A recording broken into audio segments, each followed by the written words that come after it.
Hello everyone, this is Kian. I am currently in the hotel room in Tokyo. I just finished a week trip in Tohoku. In general, I'm a person who finds eating really much like a hassle. It takes me a long time to decide where to eat, what to eat. I know that many people who visit Japan like to eat in convenience store or like to go out for very fancy sushi or sukiyaki, etc. But for me, I'm still pursuing a cost performance of meals as well. Therefore, when I visit Japan, I usually go to chain restaurants, such as fast food or casual dining. On this trip, I did go to a few.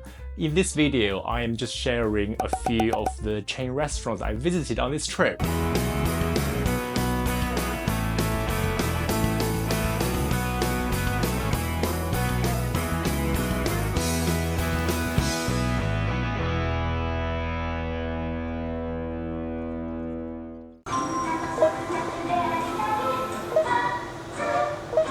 I am at Matsuya, which is the classic gyudon store. It is not very international because in other countries, Yoshinoya and Sukiya are available, but not Matsuya. But Matsuya is actually the cheapest one. So for example, all of the gyudon come with a bowl of miso soup for free, but not in Yoshinoya or Sukiya.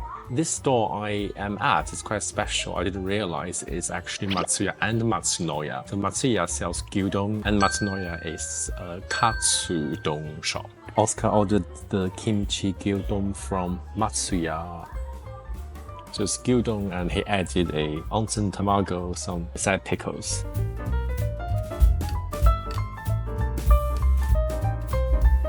I ordered from Matsunoya. So this is the pork katsudon and I added 2 fried oysters. And this is the free soup. There used to be an ordering machine at the front door, now it's a tablet on the table. So it's quite modern nowadays. Foreigners don't have to be super scared because you don't have to talk to anyone except the time you are picking up the order from the counter. This is my katsu. Very delicious. This is the oyster.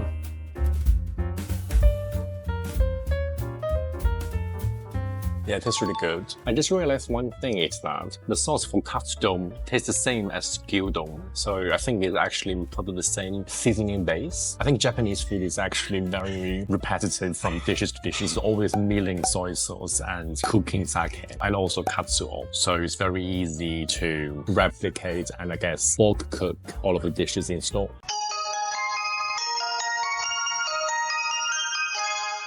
I am at another classic Japanese chain, which is called Sushiro, which serves kaiten sushi. This is Oscar's favorite place.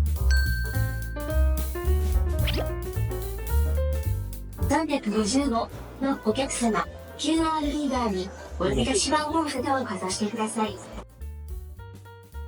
2番のプリンターの案内札をお取りになり、記述された番号の座席にお進みください。51, where?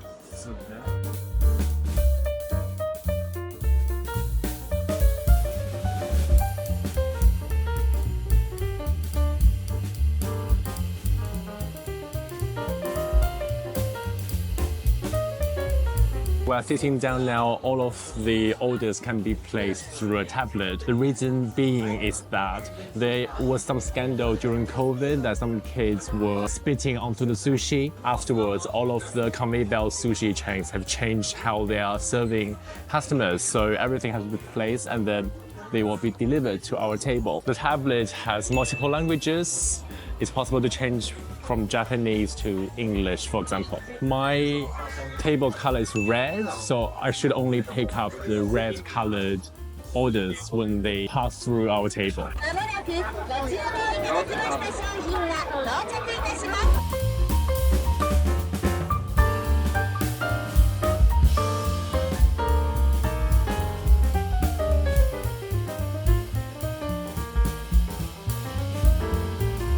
On the table, there are chopsticks, pickled ginger, wasabi, soy sauce, a different sauce of soy sauce, such as the reduced sauce, one normal soy sauce, and sweet sauce.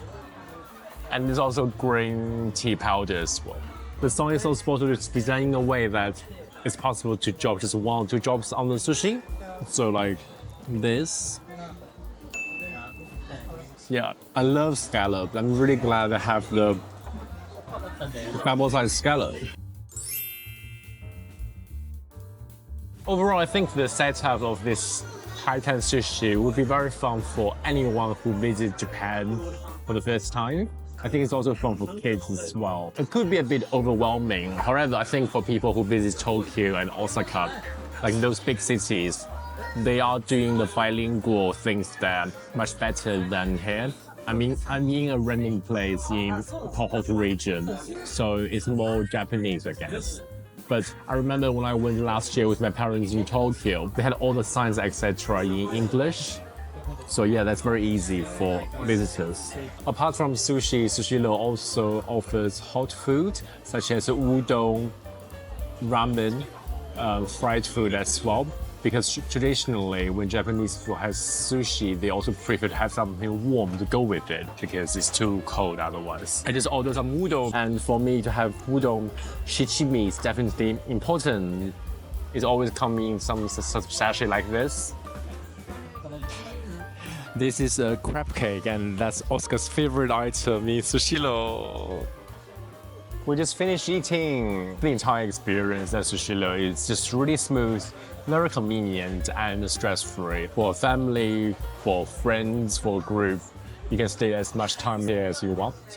I think for people who like sushi and who don't want to spend too much money on sushi, Sushiro is definitely a good choice. Of course, there are expensive sushi omakase or just sushi specialty restaurants out there in Japan for sure.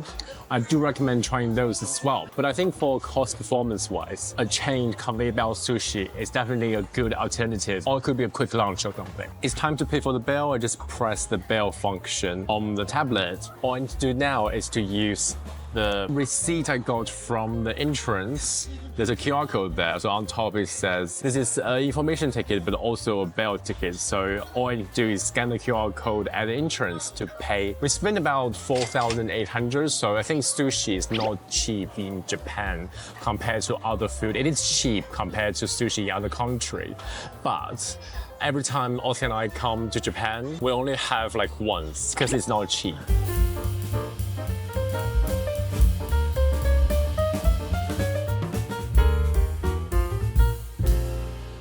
I am at another chain restaurant which is called Big Boy. It is actually from America. However, I think all of those American chains, when they come to Japan, they never sell what they are selling in the USA. For example, Denny's as well. They are just selling yoshoku in Japan. So for example, like those hamburger patties and salad bar and soup. It's so funny in Japan because it's a steak, not a burger. Because in the USA, it's holding a burger. But over here, it's a steak.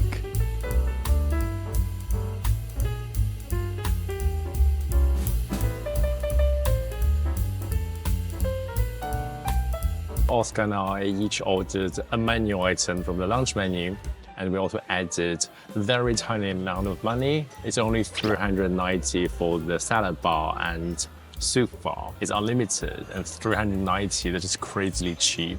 I think it's very common in the yoshoku restaurant offering this. Also, Big Boy has such a big selection of items. It took me so long to actually decide on the item I actually wanted. One thing I found about yoshoku restaurant in general in Japan is the price of the menu items is actually not very cheap. I think it's because in Japan in general, meat is quite expensive. I realized none of the menu items had English names, so it might be a bit difficult for people who can't read Japanese. In the tablets, you have to enter the numbers from the menu. So essentially, the guests need to know what they're ordering by reading the Japanese or looking at the pictures from the booklet.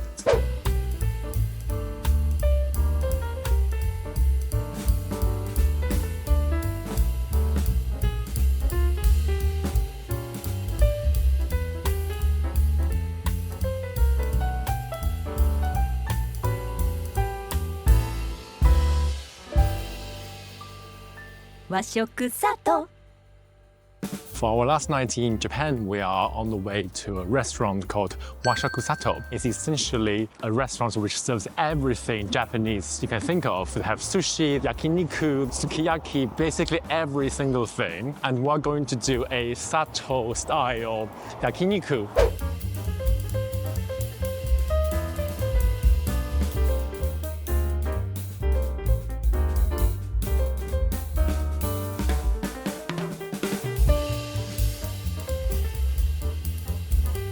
So I just made the order on the tablet.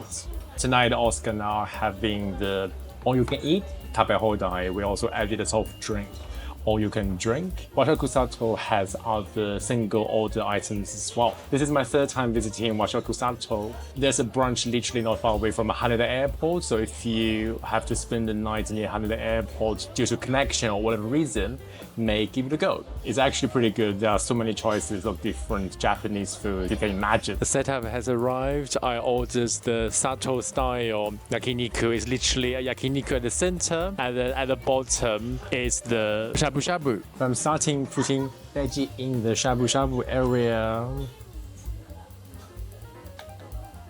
I never understand why in Japan they do the shabu shabu using this kind of cabbage because it's so loose.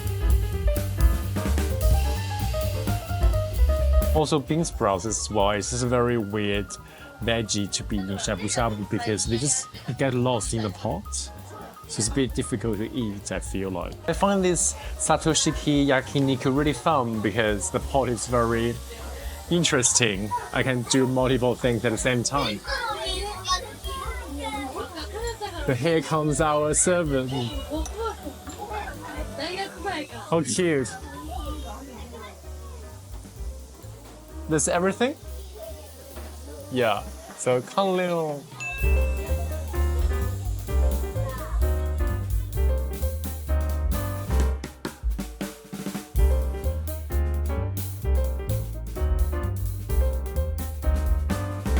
So starting with some yakiniku. I love dipping in eggs and without any sauce. They do have a barbecue sauce as well. Look at the sizzling, it's so crazily interesting. Also, I think one thing good about it is all of the yakiniku's oil will drip into the dashi, so the soup is extra tasty. This place is literally crazy. It has so many different things. And nowadays, it even has Korean stuff like kimchi and bibimbap. It also has a variety of sushi. However, tonight, neither Oscar or I really wanted any sushi as we had sushiro yesterday. But there are big variety, as you can see from the tablet.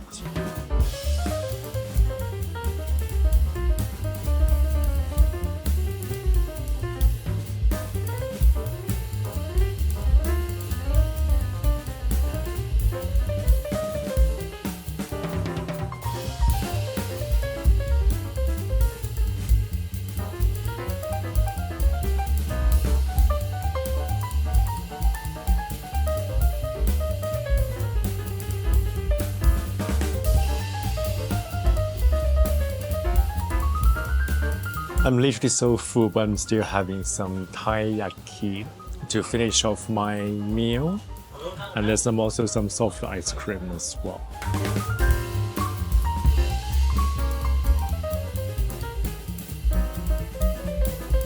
I am super stuffed from the all you can eat, but I'm still finishing off some soft serve. It's such a great ending to my trip to Tohoku. As someone who really finds eating a hassle, these chains really saved my life in Japan. I liked the consistency and it kind of provided me with a comfort zone. If you are visiting Japan in the near future, please do consider visiting one of these Japanese local chains. It is a very different experience to having food from convenience stores, from luxury dining, or from those Instagram famous spots. Personally, I think these kind of chain places places are more local than those other places. It kind of provides me a feeling that I am actually living a life in Japan instead of merely visiting. So it's quite fun and very enjoyable. Most of these places do have tablets and they are multilingual. So it is possible to order everything from the tablet without actually interacting with any staff. I hope you enjoyed this video. Please comment below and let me know which Japanese chain or which Japanese dining place is your favorite. Please like the video and subscribe to my channel. Thanks for watching.